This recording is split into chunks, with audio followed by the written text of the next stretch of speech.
My house cleaner's panicked voice cut through the peaceful dinner conversation like a knife through silk. "Mrs. Henderson, there's a moving truck outside your house and a woman downstairs with keys. If you're watching this, subscribe and let me know where you're watching from." I dropped my fork so hard it clattered against David's ceramic plate, the sound echoing through his dining room like a gunshot. My 38-year-old son and his wife Sarah stared at me in confusion, but I already knew exactly who was bold enough to break into my home. Jessica, my own daughter. 6 months ago, I'd discovered Jessica's scheme to have me declared incompetent and steal my inheritance. My attorney son David had helped me block her fraudulent medical evaluation requests and petition for emergency guardianship. But this was beyond anything I'd imagined, even from her. "Maria, get out of there right now," I shouted into the phone, my voice carrying authority that surprised even me. "Lock the door and leave immediately." Maria had returned to retrieve her reading glasses she'd forgotten earlier, a habit that probably just saved my home from complete robbery. David was already grabbing his car keys, his face darkening with protective anger. "Mom, what's happening?" "Your sister is apparently moving into my house," I said, my voice deadly calm despite the rage building in my chest. The audacity was breathtaking, really. Jessica had always been entitled, but breaking and entering took things to a whole new level. As we raced through the evening traffic, I couldn't help but think about how we'd gotten here. Ryan had been doing yard work for me throughout the summer, Jessica's idea to help Mom and earn some extra money. The fool must have made copies of my keys then, planning this invasion for months. The answer was simple: Ryan. Ever since Jessica married that ambitious failure 6 months ago, she'd changed. Their financial troubles had started when Ryan lost his job back in April. But instead of asking for help, they'd chosen criminal behavior over family communication. "There," David pointed ahead, his knuckles white on the steering wheel. "Police cars." I'd called 911 from the car, explaining that someone was burglarizing my home. What I hadn't mentioned was that the burglar was my own daughter. That little detail was going to make this evening far more interesting than the officers expected. The moving truck was parked in my circular driveway like it belonged there, its back doors wide open, revealing my own furniture stacked inside. My china cabinet, my grandmother's rocking chair, the oil painting of my late husband that hung in the foyer. 2 police officers stood on my front porch, looking confused as they spoke, with a woman whose voice I recognized, even from 50 feet away. Jessica's voice, confident and entitled, explaining to the officers that this was all a family misunderstanding. Well, she was about to get a family education she'd never forget. The look on Jessica's face when she saw me walking up my own driveway with 2 additional police officers was worth every sleepless night she'd caused me over the past 6 months. Her confident smile faltered for just a moment before snapping back into place. At 35, my daughter had perfected the art of looking innocent while committing calculated acts of selfishness. Today's performance was no exception. "Mom!" she called out, waving as if I'd simply returned from a pleasant shopping trip. "Perfect timing! We were just getting settled in." Officer Martinez, a stern-faced woman in her 40s, looked between Jessica and me with growing confusion. "Ma'am, this woman claims to be your daughter and says she has permission to be here." "My daughter, yes. Permission?" I pulled out my keys, my voice steady despite wanting to scream. "Absolutely not!" Ryan appeared in my doorway, carrying a box labeled Tyler's room, looking like a man who'd rather be anywhere else. Behind him, I could see my 8-year-old grandson Tyler peering around the corner, clutching a stuffed dinosaur. The sight of those children in my home, confused and innocent, made my heart clench. This wasn't their fault. Officer Martinez stepped forward with professional authority. "Ma'am, we need to investigate this thoroughly before making any arrests. Can you prove this is your residence?" I handed over my driver's license and house deed, both clearly showing my name and this address. Meanwhile, Jessica was frantically whispering to Ryan, her composure finally starting to crack. "Mrs. Henderson," Officer Chen began documenting the scene with his camera, "can you explain how your daughter might have obtained keys to your home?" "Ryan did yard work for me this summer," I said, watching Ryan's face go pale. Jessica suggested it would help them financially and help me maintain the property. He must have made copies then. Ryan shifted uncomfortably, avoiding eye contact completely. Jessica threw him a look of pure venom before turning back to the officers with renewed desperation. "The thing is," Jessica said loudly, interrupting her own whispered conversation, "my husband lost his job back in April, and we were evicted from our apartment last month. As my mother's only daughter, I have a right to expect help during a crisis." A right. She actually used the word right to describe stealing my home. "You have a right to ask for help," I said slowly, savoring each word. "You don't have a right to take it." Officer Martinez radioed for backup while Officer Chen continued documenting. The evidence was overwhelming, but I could see they wanted to handle this family situation carefully. "Jessica," Officer Martinez said firmly, "do you have any written permission from your mother to enter this home or remove these belongings?" The silence stretched long enough to become uncomfortable before Jessica finally admitted the truth. "We don't need written permission," Jessica said, her voice taking on that wheedling tone I'd grown to hate. "This is obviously a family dispute. My mother is 65 and sometimes gets confused about arrangements we've made." The suggestion that I was mentally incompetent sent ice through my veins. This was exactly the narrative she'd been building for months, laying groundwork that David and I had already legally blocked through proper channels. "Officer Martinez," I said calmly, "6 months ago, my daughter attempted to have me declared incompetent through fraudulent means. My son David, who is an attorney, helped me file protective orders against any further attempts. This break-in is likely connected to that failed scheme." Officer Chen looked up from his documentation with renewed interest. "Do you have copies of those legal documents?" David, who had been quietly observing, stepped forward with his briefcase. "I have everything here: restraining orders, blocked medical evaluations, and denied guardianship petitions." Jessica's face went white as David spread the documents on the hood of his car. The officers examined them carefully while Jessica attempted damage control. "Those are misunderstandings," she protested weakly. "I was just trying to help my mother manage her affairs." "By stealing her house?" Officer Martinez asked dryly. The backup officers arrived as Jessica's story completely fell apart. One officer interviewed the moving company employees who confirmed they'd been hired by Jessica Morrison to move items from her mother's house to a storage facility.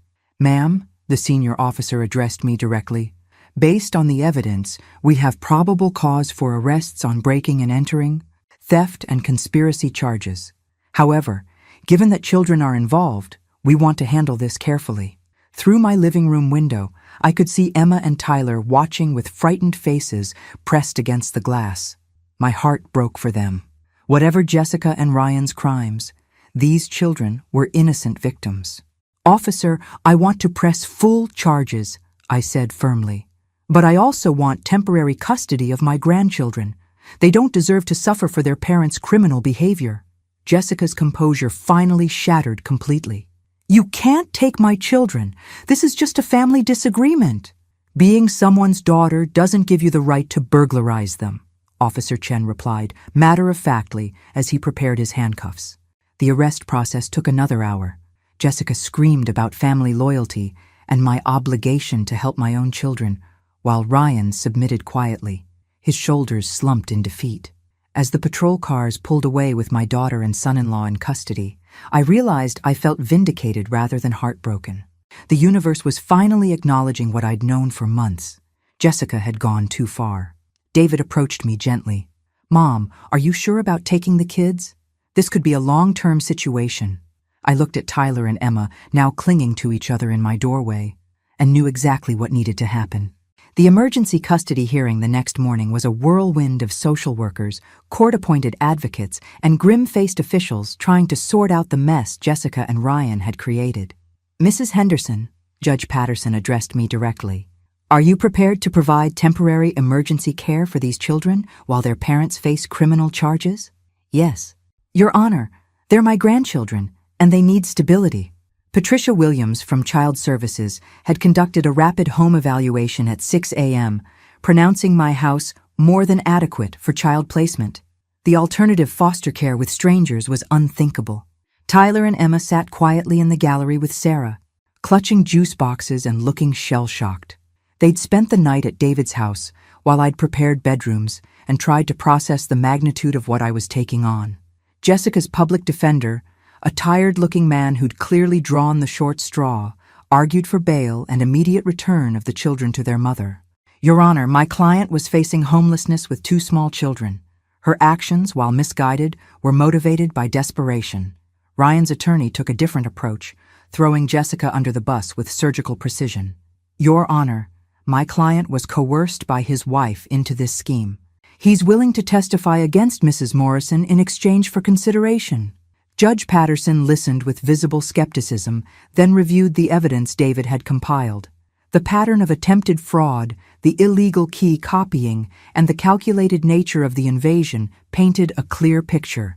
Temporary emergency custody to the grandmother, she ruled decisively. Both parents will remain in custody pending trial. Supervised visitation only after completion of court-ordered counseling. As we left the courthouse, Jessica's cries echoed through the hallway. But for the first time in months, I felt peace instead of guilt about her distress. Grandma? Tyler's small voice interrupted my thoughts as we walked to my car. Are we going to live with you now? For a while, sweetheart, until everything gets sorted out. Emma, always more perceptive than her 8-year-old brother, asked the harder question. Are Mommy and Daddy coming home? I buckled them into car seats I'd installed that morning, choosing my words carefully. Your parents made some very poor choices, and they have to face consequences. But you're safe with me. What I didn't say was that their parents were looking at serious felony charges that could mean years in prison. These children might be with me for a very long time. Driving home to our home now, I realized Jessica's desperate gamble had backfired in the most ironic way possible. Instead of gaining access to my money, she'd given me something far more valuable. A second chance at motherhood, done right this time. 2 weeks into our new arrangement, I discovered something that shocked me.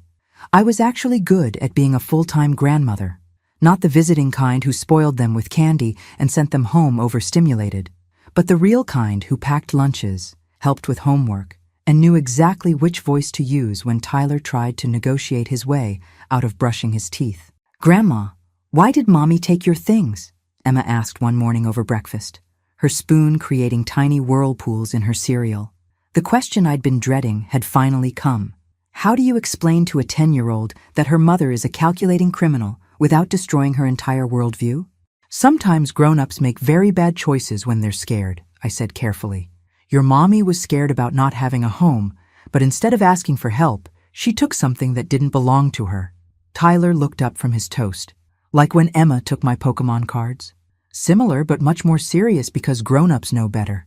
The parallel seemed to satisfy him. But Emma's expression suggested she understood far more than she was letting on. 10-year-olds, I was learning, are remarkably perceptive about adult dysfunction. My phone buzzed with a call from Detective Morrison, different Morrison, thankfully who had news about the ongoing investigation. Mrs. Henderson, we've uncovered additional evidence that significantly changes the scope of this case. Can you come to the station this afternoon? The evidence, it turned out, was a paper trail showing Jessica's scheme went far deeper than a simple home invasion.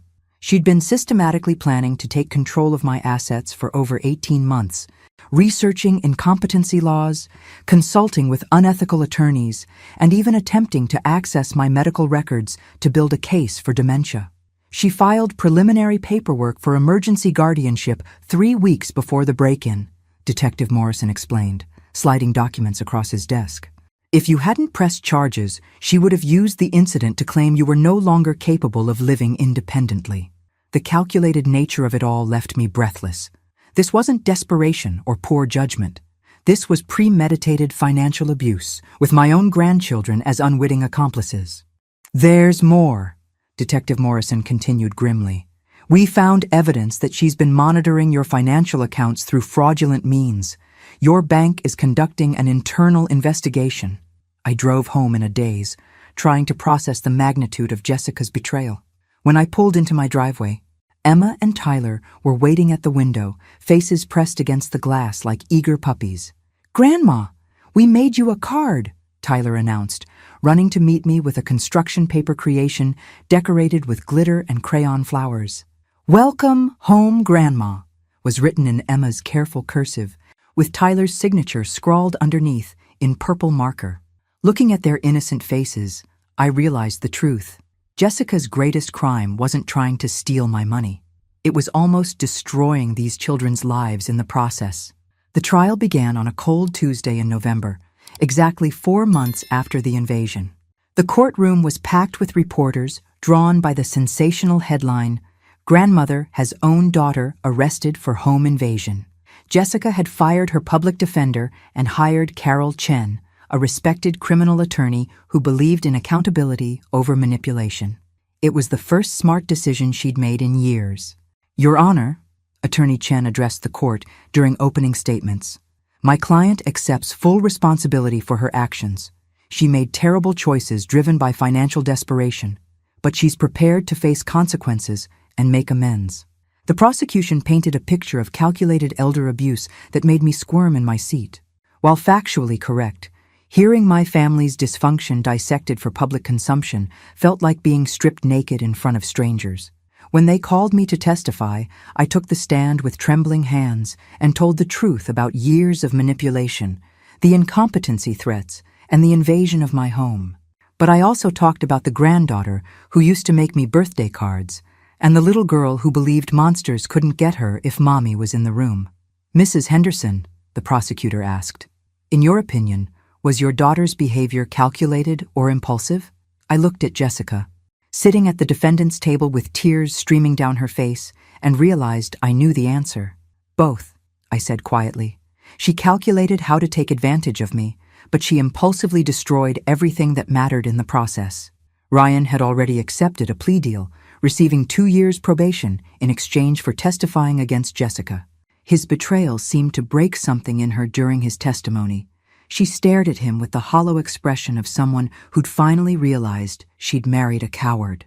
The jury deliberated for 6 hours before returning guilty verdicts on all major charges: breaking and entering, theft, conspiracy, and attempted financial exploitation of an elderly person. Judge Patterson sentenced Jessica to 4 years in prison with possibility of parole in 2 years. She also ordered full restitution for my stolen property and mandated counseling for both parents. As the bailiff led Jessica away in handcuffs, she looked back at me one last time. "Take care of my babies," she whispered. "I will," I promised, and meant every word. But what I didn't expect was how much taking care of them would heal something broken inside me too. 18 months later, I stood in my kitchen watching Tyler methodically arrange his cereal by color while Emma practiced violin in the living room. The sound should have driven me crazy. It would have driven the old me crazy, but somehow it had become the soundtrack of our peaceful life. "Grandma, do I have to keep going to therapy?" Emma asked during breakfast, setting down her bow with dramatic flair. The court had mandated counseling for both children to help them process their parents' arrest and abandonment. A reasonable requirement that had actually been tremendously helpful. "Do you think you still need it?" I asked, pouring myself coffee. "Maybe. Sometimes I still get angry at Mommy for being so stupid." The casual brutality of children's honesty never ceased to amaze me. Emma had processed her mother's crimes with remarkable clarity, while Tyler, being younger, had adapted to our routine with typical 8-year-old resilience. My phone buzzed with a call I'd been expecting but dreading.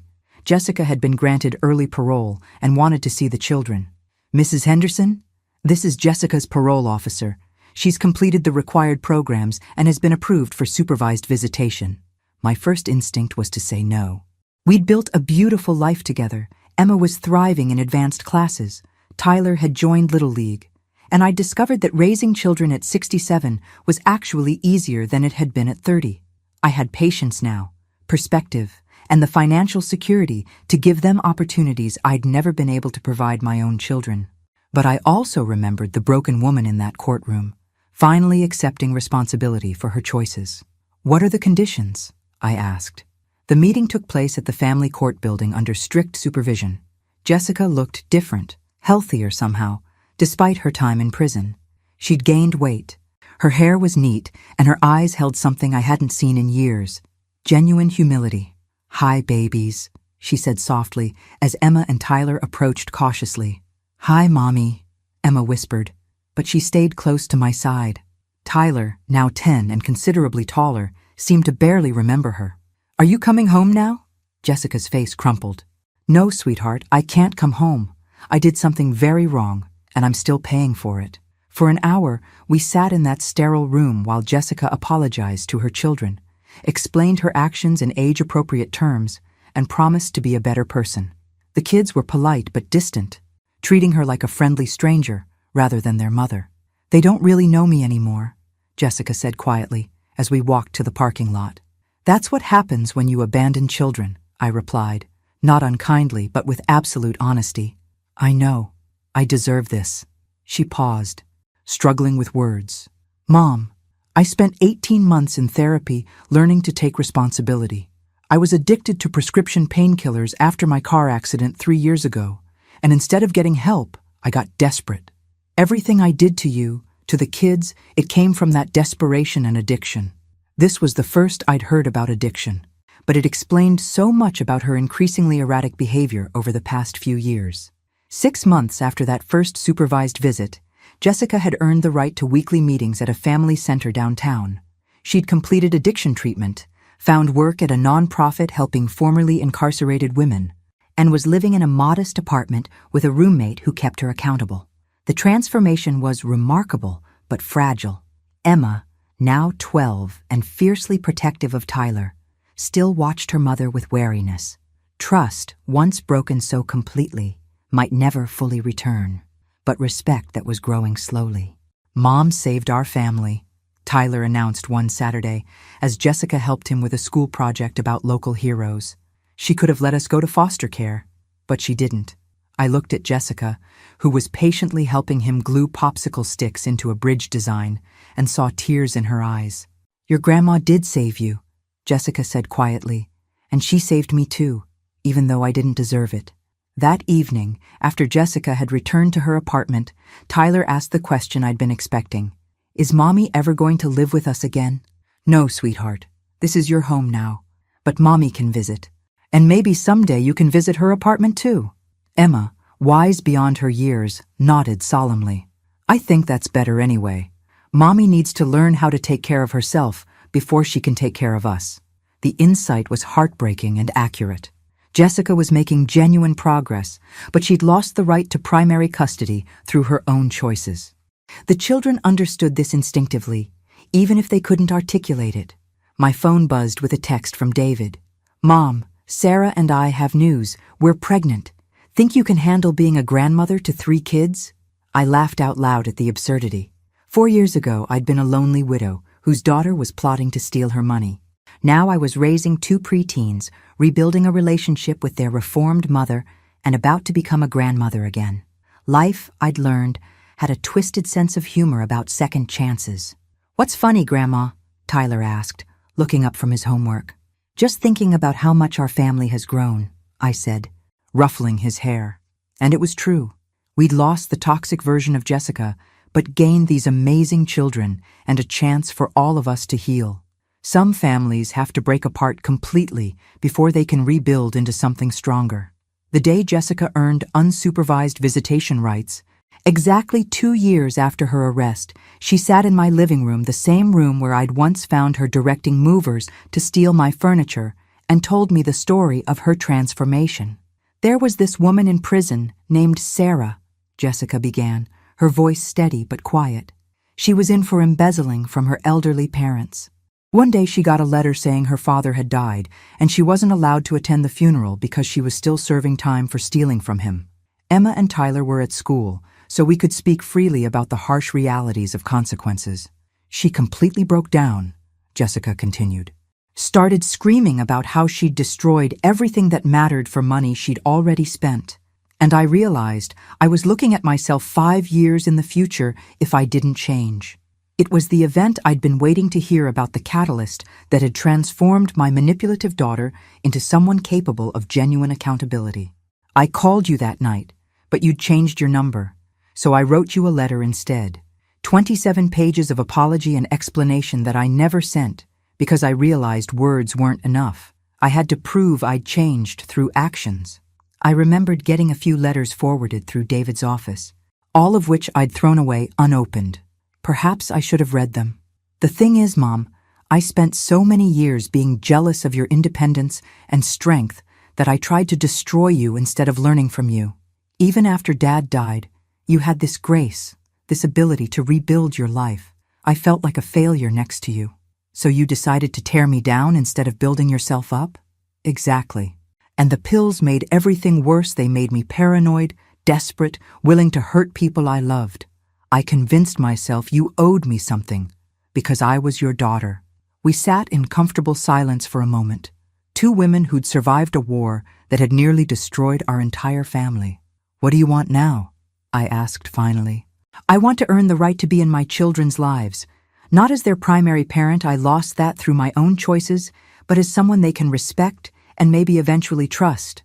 And I want to make amends to you, if you'll let me. Looking at this humbled, sober version of my daughter, I realized something profound. I didn't need Jessica's amends for my own healing, but maybe she needed to give them to complete hers. You can't undo what you did, I said gently, but you can prove you've learned from it. She nodded, accepting the boundary without argument. Progress. 2 years after that conversation, I stood in my kitchen watching Jessica help 13-year-old Emma with algebra, while 12-year-old Tyler played with his baby cousin in the living room.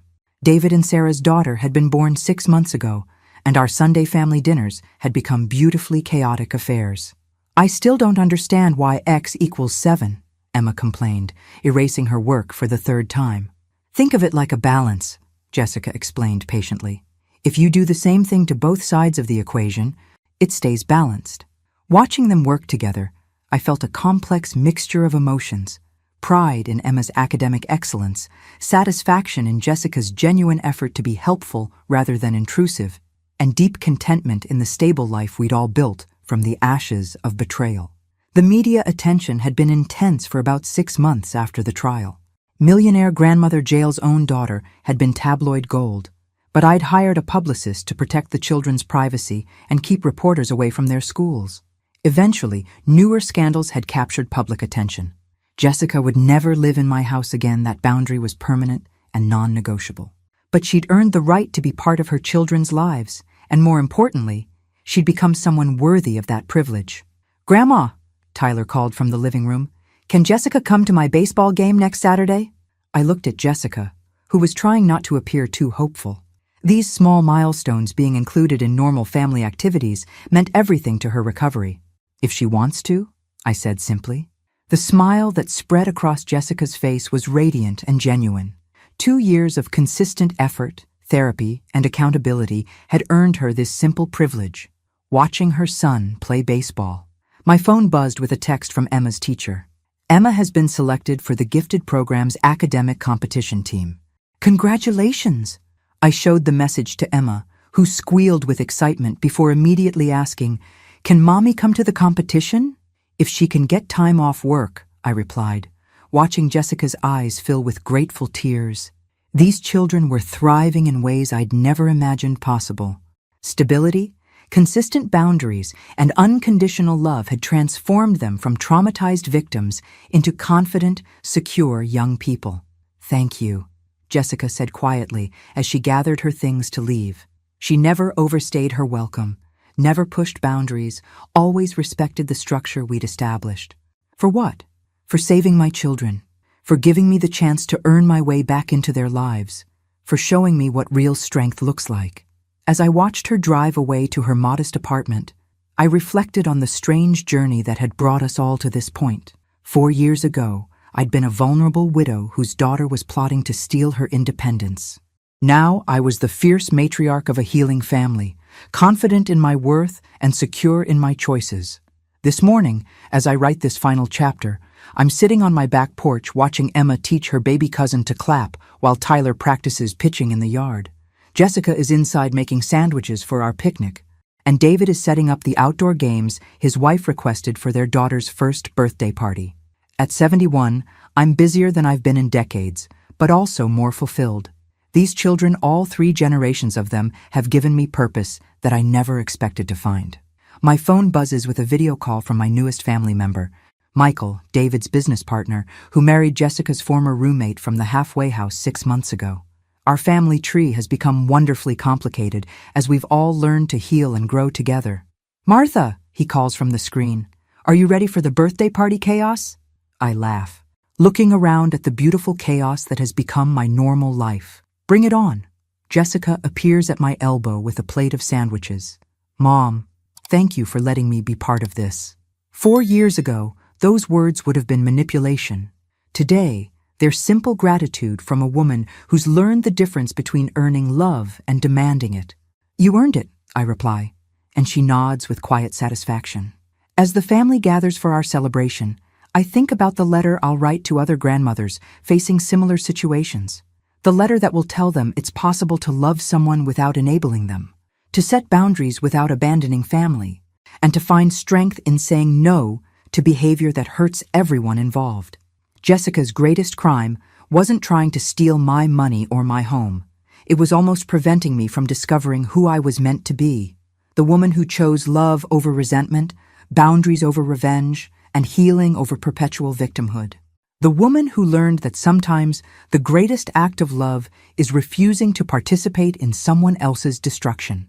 The woman who finally understood that her worth wasn't measured by her usefulness to others, but by her willingness to protect what mattered most. Today, watching my family laugh and play in the yard of the house Jessica once tried to steal, I know exactly who that woman is. She's me stronger, wiser, and surrounded by people who respect her because she first learned to respect herself. And that, dear friends, is the most valuable inheritance I could ever leave behind.